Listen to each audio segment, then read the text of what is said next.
이 세상 성도는요, 이 세상을 살아가지만 이 세상에 속한 사람들이 아니라 하늘나라에 속한 사람들입니다. 그렇다고 우리가 이 세상과 상관없이 사는 사람들은 아닙니다. 만약에 이 논리대로라면 어디가 살아야 돼요? 저기 수도원이나 저 기도원이나 산속에 집 짓고 따로 살아야 될 것입니다. 그런데 세상 속에 살지만 우리 소속은 세상에 속한 것이 아니라 하나님 나라에 속해 있다는 겁니다. 그래서 우리 성도는 다 이중국적자입니다. 세상은 살지만 국적은 천국 시민이니까. 그래서 에베소서의 표현을 빌자면 하늘에 앉아서 세상을 사는 사람입니다. 따라해 볼까요? 하늘에 앉아 세상을 사는 사람. 멋있지 않습니까? 우리는 하늘에 앉아서 세상을 사는 사람입니다. 별로 안 멋있나 봐. 성도들은 그래서 본질적으로 이 세상과는 좀 다른 이질적인 존재일 수밖에 없다는 것을 우리가 좀 알아야 됩니다. 그러다 보니 성도들이 이 세상에서 미움을 받을 수도 있고 또 원하지 않는 고난과 박해도 받을 수 있습니다. 왜? 세상과 다르기 때문에. 주님께서는 이 사실 너무나 잘 아셨어요. 그래서 요한복음 15장에 19절에 보면은 이런 말씀을 하셨거든요. 함께 읽어볼까요? 시작. 너희가 세상에 속하였으면 세상이 자기 것을 사랑할 것이나 너희는 세상에 속한 자가 아니요 도리어 내가 너희를 세상에서 택하였기 때문에 세상이 너희를 미워하느니라. 우리 예수님이 뭐라고 말씀하셨냐면 제자들이 이 세상에 속하지 않았기 때문에 세상이 그들을 미워할 거다라고 말합니다. 그러므로 성도들이 이 세상에서 그냥 대강 섞여서 무르듯이 대충 살면 모르겠지만 경건하게 살고 하나님 중심으로 살려고 마음 먹으면 어떻게 하다는 얘기예요? 핍박이 있고 어려움이 닥칠 수 있다는 겁니다. 세상은 성도 편일까요? 아닐까요? 아닙니다. 아니에요. 예를 들어 볼까요? 밤중에 어떤 사람이 우리 자고 있는데 막 소리, 이놈의 세상, 망할 놈의 세상 막 소리 지르고 막 울어요.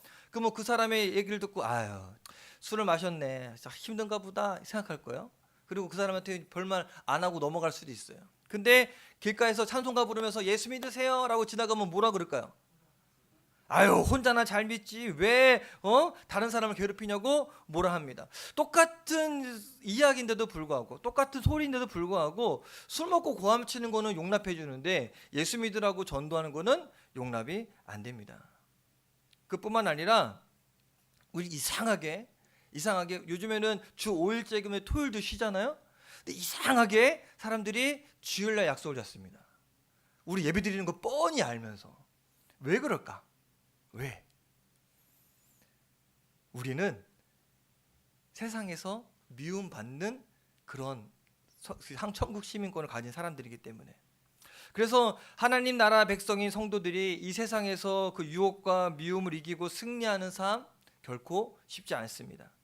가끔 저는 여러분들 보면 참 존경스럽다 생각을 가끔 합니다. 저야 목사이기 때문에 주로 상대하는 사람들이 다 예수 믿는 사람들입니다.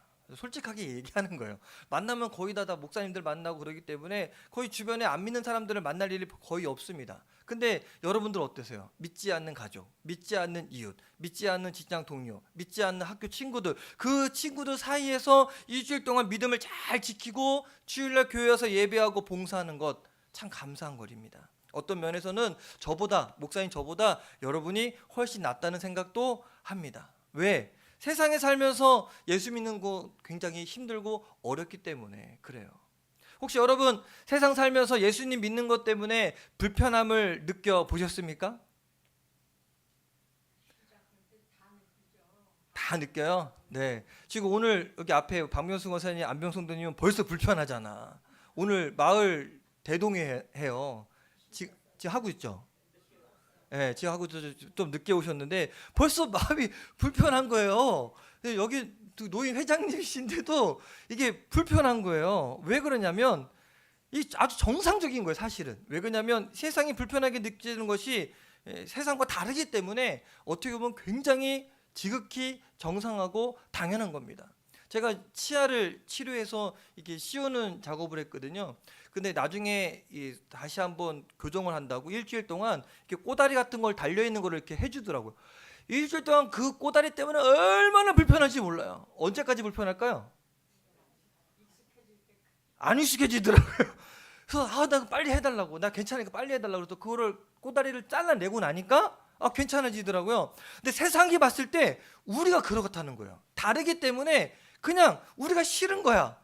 왜 성경이 그렇게 말씀하시는 거니까. 그래서 우리가 성도들이 세상에서 승리하며 살아가려면 두 가지를 분명하게 인식하며 살아야 돼요. 첫 번째는요, 분명한 정체성을 갖고 있어야 돼요.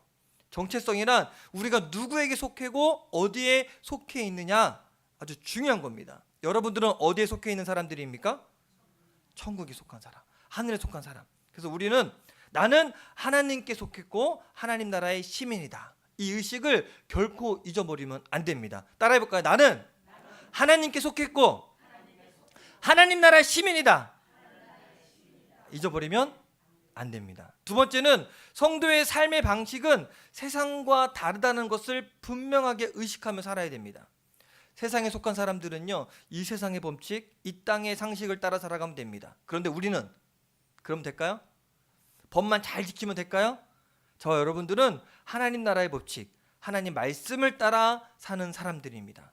저와 여러분들의 삶의 기준은 누가 뭐라고 해도 하나님의 말씀, 성경입니다. 세상 사람들은요, 사람들이 인정해 주는 걸 더 중요하게 여깁니다. 세상에서 인정받는 걸 더 중요하게 여깁니다. 그래서 사람들에게 피해 주는 걸 별로 안 좋아해요. 그래서 약속을 잘 지키려고 하기도 합니다. 그런데 우리는 물론 그런 사람들의 신의도 중요하지만 우리는 그것보다 뭐가 더 중요해야 됩니까? 하나님 말씀 안에서 살아가는 것이 훨씬 더 중요합니다. 세상에 속한 사람들은요, 이 땅만을 봅니다. 왜? 이 땅밖에 없으니까. 그래서 세상 것을 많이 소유하려고 하고 세상의 권세와 명예를 따라 살아갑니다. 그러나 성도들은 어디가 삶의 목표입니까? 이 땅이요? 어떤 분들은 집이 사는 게 삶의 목표가 돼서 집을 살려고 그렇게 아끼고 집 살려고 그렇게 노력을 합니다. 우리의 집은 어디에 있습니까? 우리는 이 땅은 영원한 곳이 아니라는 것을 알기 때문에 언젠가는 세상에 끝이 있고 그 후에는 영원한 천국이 있다는 것을 알기 때문에 천국에 소망을 들고 살아갑니다. 맞습니까? 따지고 보면 세상 사람들이 죄를 짓는 것 왜 그럴까? 천국 바라보고 살면 죄 짓고 살 수 있을까요? 세상만 바라보기 때문에 그래요. 하나님이 시퍼렇게 살아계셔서 사람들이 죄를 범하는 것을 보고 계시고 세상 끝에 심판이 있다는 것을 안다면 죄 짓고 살 수 없습니다. 우리나라에 CCTV가 그렇게 많습니다. 그래서 죄 짓고 금방 잡아낸대요, CCTV로.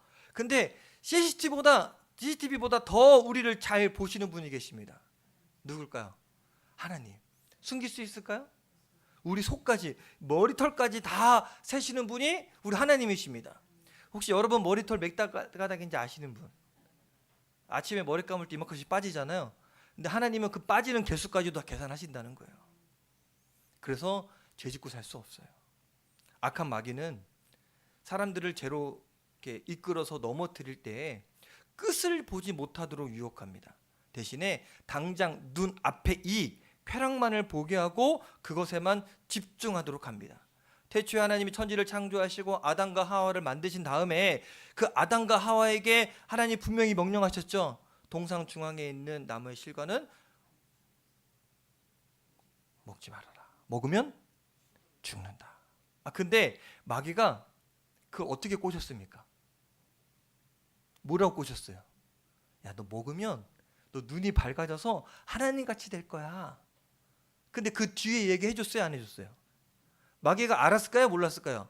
야, 너 먹으면 네가 선악을 알게 하기 때문에 하나님께서 너를 벌해서 쫓겨날 거야 라는 것까지 얘기해 주면은 아담과 하와가 먹어요, 안 먹어요?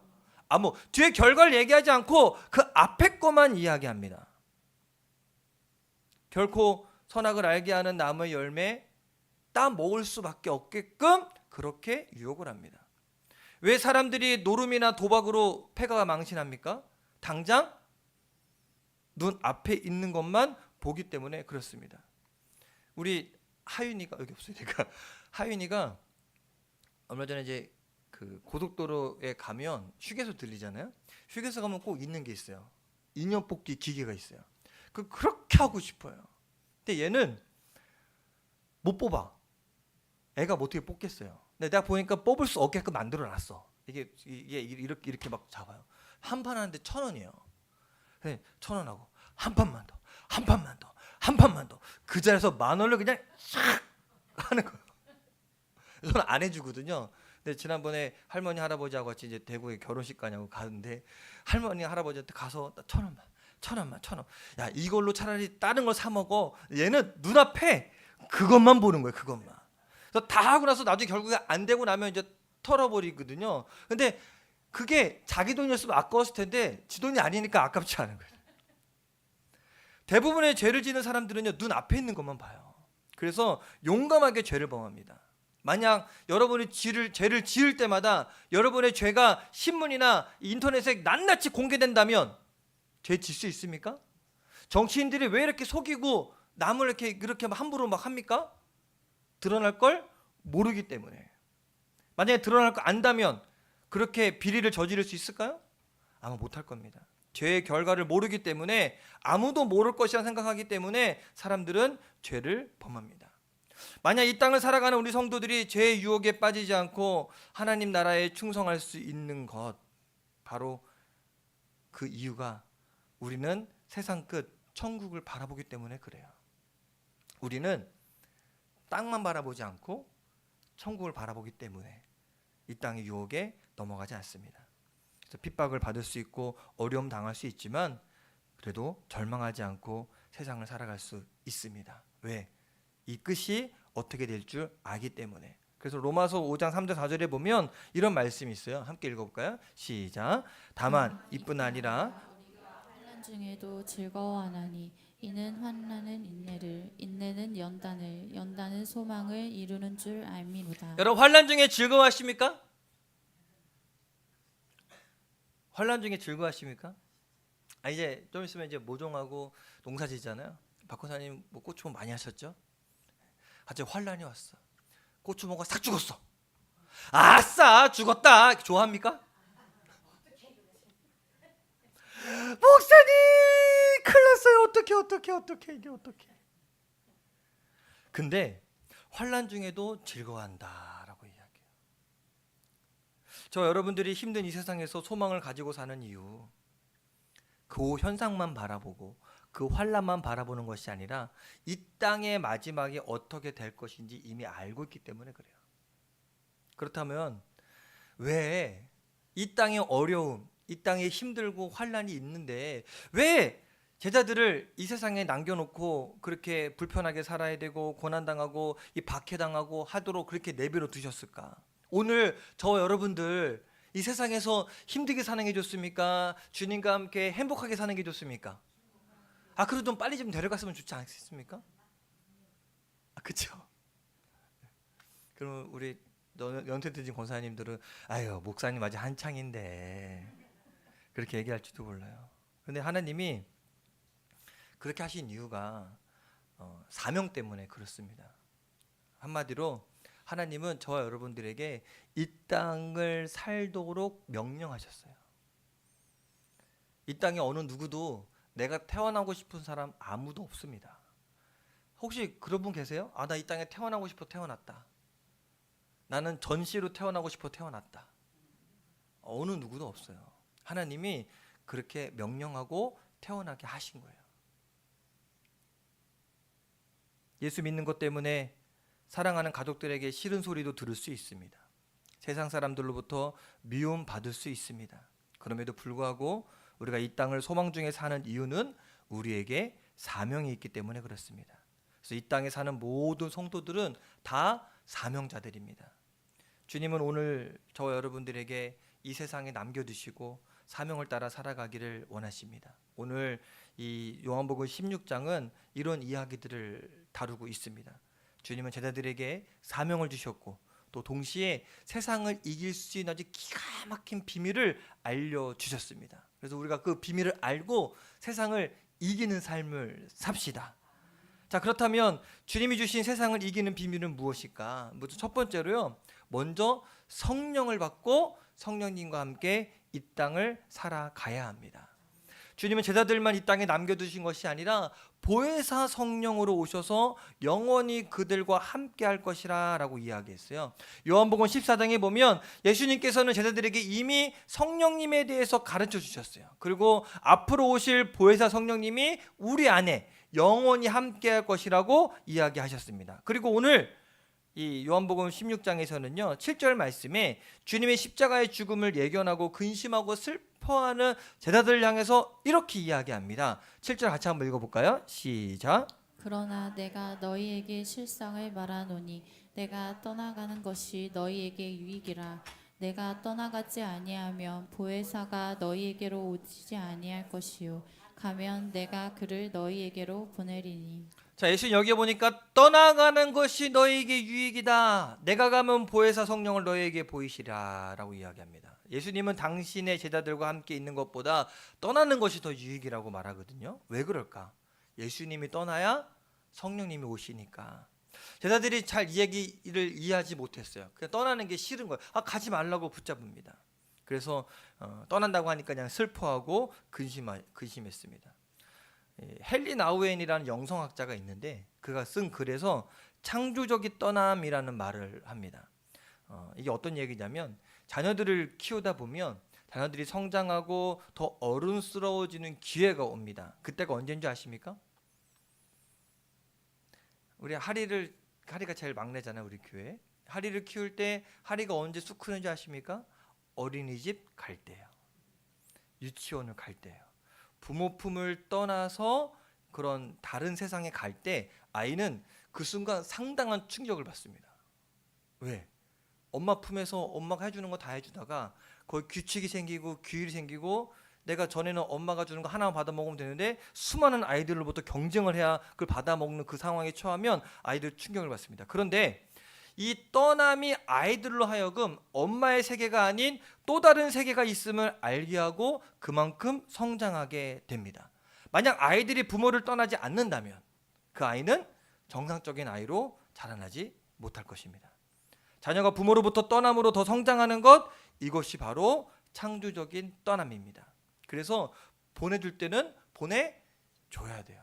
근데 부모가 실제로 그런 부모들 있잖아요. 이 아들이 40 넘도록 너는 내 아들이야 하면서 이게 캥거루 주기라고 하지. 부모를 품고서는 40 넘도록 장가도 못 가고 직장생활도 제대로 못 하고 그렇게 살아가는 사람들 보면 정상적입니까? 문제가 있습니까? 몸은 성장하지만 성장하지 않은 그런 어려움이 있어요.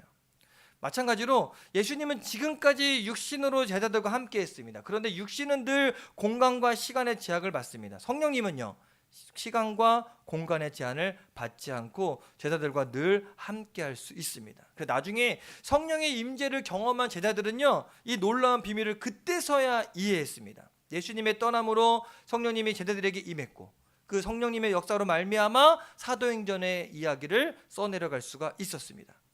성령님이 함께 하시면 우리가 당하는 모든 어려움도 사역의 일부분이 될 수 있습니다. 여러분 혼자가 아닙니다. 여러분 안에 누가 계신다? 성령님이 계신다. 성령님 어디 계세요? 어디 계십니까? 확실합니까? 그러면 그 주님을 의지하고 함께 갑시다. 두 번째로 우리가 세상을 이기는 사람들이 되려면요 이 세상의 미움과 어려움이 잠깐이라는 사실을 알아야 됩니다. 오늘 읽은 말씀을 주의 깊게 보면 주님이 16절 말씀에 이렇게 이야기하고 함께 읽어볼까요? 시작. 조금 있으면 너희가 나를 보지 못하겠고 또 조금 있으면 나를 보리라 하시니. 오늘 본문 말씀 읽으시면서 느끼셨는지 모르겠지만 이 조금 있으면이라는 말이 여러 번 나옵니다. 느끼셨습니까? 반복했고 나오군요. 조금 있으면 또 제자들이 조금 있으면 또 예수님이 또 조금 있으면 그 뜻이 무엇인지에서 쭉 설명을 하거든요. 조금 있으면 나를 보지 못하겠고라는 말은 십자가에서 죽으실 것을 말하는 거고 조금 있으면 나를 보겠고라는 말은 주님이 장사한 지 사흘 만에 부활하실 것을 이야기하십니다. 그 시간이 며칠이에요? 딱 3일에 불과합니다. 그런데 여기서 조금 있으면이란 단어는요 시간의 짧음을 말하고 있는 것을 우리가 알 수 있어요. 물론 시간이란 어떤 사람에게는 길게 느껴지기도 하고 또 짧게 느껴지기도 합니다. 특별히 고통당하는 사람들에게 한 시간이 며칠씩 길게 느껴지기도 할 것입니다. 학교 다닐 때 벌 서 보셨습니까? 요즘에 아이들 너네 학교에서 벌 세우니? 벌 세우면 큰일 날 거야 아마. 여러분 학교 다닐 때 국민학교 다닐 때 벌 서 보셨죠? 안 서 보신 분? 예? 예, 근데 수업 시간에 막 재미있는 이야기라고 친구랑 장난칠 때는 시간이 금방 가는데 손 들고도 10분 동안 벌써 했으면 10분이 얼마큼 느껴지십니까? 안 써보셨나 봐 벌을 다. 10분이 길게 느껴져요? 짧게 느껴져요? 길게 느껴져요. 저는 원상폭격도 했어요. 머리 바꾸서는 고등학교 때 머리 바꾸서 그렇게 직진 찍고도 그러면 5분을 못 버텨요. 막 이게 막 끊어질 것 같아. 근데 그 고통의 시간이라는 게 똑같은 5분 10분이나 가지만 재밌는 거 할 때는 빨리 가지만 힘든 거 할 때는 어때요? 더디게 느껴지잖아요. 군대 간 자녀들이 휴가 나오면은 야 너 또 나왔냐 그러면 그 휴가 나온 자녀들은 상처받아요. 왜? 자기는 그날만 기다렸는데 밖에 있는 시간은 빨리 흘러지만 안에 있는 사람은 시간이 더디게 간다는 겁니다. 평안할 때 10년보다 고난 중에 1년이 더 길게 느껴질 수도 있습니다. 그러나 주님이 오늘 말씀에 조금 있으면이라는 말씀하신 의도는 분명합니다. 그게 뭐냐면 결코 길지 않는다는 겁니다. 혹시 여러분이 어려운 가운데 있는 성도님 있습니까? 결코 길지 않습니다. 이것 또한 금방 지나갈 것입니다. 예수님이 십자가에 달려 죽으시고 나서 무덤에 묻혔습니다. 3일 동안 깜깜했어요. 마귀는요 자기가 승리한 것처럼 큰 소리 칠 수 있어요. 내가 하나님의 아들을 죽였다. 그런데 정말 끄셨습니까? 아니요. 3일 뒤에 잠깐이라는 시간 동안 주님이 다시 부활하셨습니다. 그러므로 성도들은 바른 시간 개념을 가져야 됩니다. 초대교회 성도들은 늘 종말 의식을 갖고 이 땅을 살았거든요. 우리 역시 마찬가지입니다. 이 세상은 영원하지 않습니다. 그 의식을 늘 갖고 살아가야 돼요. 이 땅의 삶은 잠깐이다. 그렇기 때문에 이 땅에서 받는 성도들의 고난과 어려움도 잠깐이다. 주님이 속히 올 것이다. 종말 의식을 갖고 살아가시게 되길 간절히 바랍니다. 그래서 그 이야기를 해산하는 여인의 이야기를 비유로 예수님이 말씀하십니다. 여인들은 아이를 낳을 때 진통하는 시간이 얼마나 힘들고 길게 느껴집니까? 저희 집사람은 4명을 낳았잖아요. 저는 안 낳아서 잘 모르겠지만 낳은 집사람 입장에서는 정말 힘들었다고 이야기합니다. 여러분 아이 다 낳아보셨잖아요. 너네들 빼고 아이들 낳아보셨지만 아시겠지만 그 시간이 길게 느껴집니까? 짧게 느껴집니까? 예? 결코 짧지 않아요. 그 진통을 이루 말할 수 없습니다. 근데 아이를 낳게 되면 낳고 나서는 어때요? 다 잊어버려요. 그렇다고 100% 다 잊지는 않을 거야 아마. 그 고통은 남아 있으니까. 그러니까 그 잊어버리니까 둘째를 낳고 셋째를 낳고 넷째를 낳는 거예요. 안 잊어먹으면 못 낳지. 잊어먹기 때문에 기쁨이 그 고통의 시간을 다 덮어버린다는 겁니다. 제자들 역시 그렇게 될 것이라고 이야기한 거예요. 주님이 부활하실 것이고 조금 있으면 주님의 성령으로 제자들에게 오실 것입니다. 그러면 그 기쁨을 빼앗을 자가 없을 것이다. 우리 역시 마찬가지입니다. 알고 보면 인생이 긴 것 같지만 아니거든요. 안개와 같습니다. 어느 순간 싹 사라지는 것이 인생입니다. 그런데 이 인생 살면서 그 짧은 시간에 왜 그렇게 서로 미워하고 다시 안복골처럼 싸우겠습니까? 우리 꼭 기억해야 돼요. 저 여러분들은 믿음의 동지이고 함께 천국에서 영원히 살 사람들입니다. 이 땅에서 싸우고 미워하다가 천국에서 가족이 되어서 영원히 함께 살아야 되는데 그때가 되면 얼마나 민망하겠습니까? 또 이 짧은 세상에서 왜 우리가 그렇게 밤낮으로 낙심하고 또 걸핏하면 삐지고 시험에 들겠습니까? 그렇게 우리의 날들을 허비하며 살아가야 되겠습니까? 조금 있으면 끝나는데 우리의 고통도 조금 있으면 끝납니다. 끝나면 그냥 끝나는 것이 아니라 해산했을 때 아이를 통해서 기쁨이 고통을 덮듯이 주님의 은혜로 말미암아 우리의 고통은 다 덮여지게 될 것입니다. 세 번째로 성도들이 세상 한가운데 살면서 세상의 온갖 어려움을 거뜬하게 이길 수 있는 마지막 비밀은 기도의 능력으로 살아야 합니다. 따라해 볼까요? 기도의 능력. 기도는요, 이 세상과 하늘을 이어주는 통로입니다. 비록 우리가 이 땅을 살아가지만 하나님의 손을 잡고 하루하루 주님과 함께하는 비밀, 그건 바로 기도입니다. 하나님은 성도들에게 세상을 이기도록, 이 세상에서 하나님의 놀라운 은혜를 누리도록 특권을 주셨는데 그게 바로 기도입니다. 24절 함께 읽어볼까요? 시작. 지금까지는 너희가 내 이름으로 아무것도 구하지 아니하였으나 구하라 그리하면 받으리니 너희 기쁨이 충만하리라. 26절도 같이 읽겠습니다. 시작. 그날에 너희가 내 이름으로 구할 것이요 내가 너희를 위하여 아버지께 구하겠다 하는 말이 아니니. 자, 이 말은 참 놀랐습니다. 주님은 이제 제자들이 직접 하나님께 기도하라라고 하셨습니다. 우리가 알다시피 예수님께서 십자가에서 죽으심으로 모든 사람이 직접 하나님 앞으로 나아가는 길이 열렸습니다. 그래서 여러분이 직접 하나님께 구하면 됩니다. 알고 계시죠? 근데 그 교회 안 다니는 사람들은요, 부탁을 해요. 목사님이 기도하면 기도 더 잘 들어줄 거라고 생각을 합니다. 맞을까요? 다시 물어볼게요. 제가 기도하면 더 잘 들어줄까요? 여러분이 기도하면 더 잘 들어줄까요?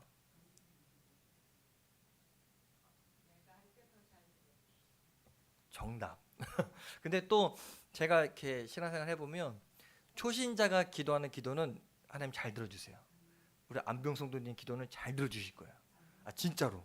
왜 그러냐면 믿음을 심게 해주시려고 바로바로 응답을 해주세요. 그래서 우리는 이제 은혜의 보좌 앞으로 직접 나아갈 수 있어요. 그래서 물론 중보기도가 참 중요하거든요. 그래서 우리가 주보마다 중보기도의 제목 써놓잖아요. 중보기도의 위력도 있어요. 근데 직접 하나님 앞에 나가고 그리스도 이름으로 기도하고 하나님을 만날 수 있습니다. 그리고 하나님의 능력을 경험할 수 있다는 거예요. 누가 기도하면? 내가 기도하면. 그러므로 기도는 우리 성도들이 하나님을 만나고 하나님으로부터 은혜와 온갖 좋은 은사들을 받을 수 있는 아주 중요한 통로입니다. 기도는 여러분에게 주신 특권이요, 동시에 세상을 이기는 능력입니다. 그렇기 때문에 기도를 하면 할수록, 기도의 시간을 많이 가지면 가질수록 그 사람은 더 강해질 수 있고 더 튼튼해질 수가 있습니다. 심지어 주님은 마태복음 18장 18절에서 이렇게 말씀하십니다. 함께 읽어볼까요? 시작. 진실로 너희에게 이르노니 무엇이든지 너희가 땅에서 매면 하늘에서도 매일 것이요 무엇이든지 땅에서 풀면 하늘에서도 풀리리라. 할렐루야. 성도들이 기도하는 한 이길 수 있다는 겁니다. 기도하면 하늘을 닫을 수도 있고 하늘을 열 수도 있다는 거예요. 베드로가 감옥에 갇혀 있을 때 초대교회 성도들이 같이 모여서 뭐 했습니까? 기도했어요. 기도했는데 어떻게 됐습니까? 감옥문이 열렸어요. 베드로가 집에 왔어요. 묶인 것이 풀고 닫힌 문으로 다 열렸어요. 뭘로? 기도로. 성도들이 세상을 이기는 방법은 바로 이 기도입니다. 우리는 기도로 모든 것을 풀고 기도로 악한 것들을 닫아 버려야 합니다. 중보기도의 위력 아시겠죠? 감옥에 있는데도 문이 열렸다니까요. 중보하면서 기도하니까 우리도 기도해야겠어요? 안 해야겠어요? 해야 된다니까요. 주부에 실어주는 거 그냥 보기만 하세요? 기도하세요? 지난주에 나는 기도했다. 이거 봐. 기도합시다. 그 능력을 체험합시다. 전 여러분을 위해 늘 중보하며 기도합니다. 여러분들은 저를 위해 기도하고 계십니까? 아멘. 기도합시다. 그렇다면 우리의 기도가 계속되는 한 우리는 세상을 이기는 자들입니다. 여러분, 세상에 져서 근심하고 절망에 빠지는 것 성도의 모습이 아닙니다. 오늘 말씀에서 누가 세상을 이기는 자라고 말합니까? 성령 받은 자들입니다. 누가 세상을 이기는 자입니까? 종말 의식을 갖고 이때가 조금 지나면 끝난다는 생각 갖고 세상을 사는 사람들입니다. 고난이 잠깐이라는 것을 알고 인내하는 자들이 세상을 이기는 자들입니다. 무엇보다 주님은 우리에게 내 이름으로 기도하라 라고 하셨습니다. 왜 그럴까? 기도하면 세상을 이길 수 있기 때문에. 그리고 오늘 우리 읽진 않았지만 33절에 주님이 마지막에 이렇게 말씀하십니다. 함께 읽어볼까요? 시작. 이것을 너희에게 이르는 것은 너희로 내 안에서 평안을 누리게 하려 함이라. 세상에서는 너희가 환난을 당하나 담대하라 내가 세상을 이기었노라. 아멘. 할렐루야. 세상의 마귀는요, 온갖 자기 갖고 있는 공중 권세로 인해서 우리를 흔듭니다. 세상 것들로 흔들어요. 사람으로 흔들고 가지고 있는 물질로 흔들고 여러 가지 방법으로 우리를 흔듭니다. 그런데 우리는 괜찮습니다. 지지 마십시오. 세상을 주님이 이미 이겨 놓으셨습니다. 우린 따라만 가면 됩니다. 우리 함께 찬양할 때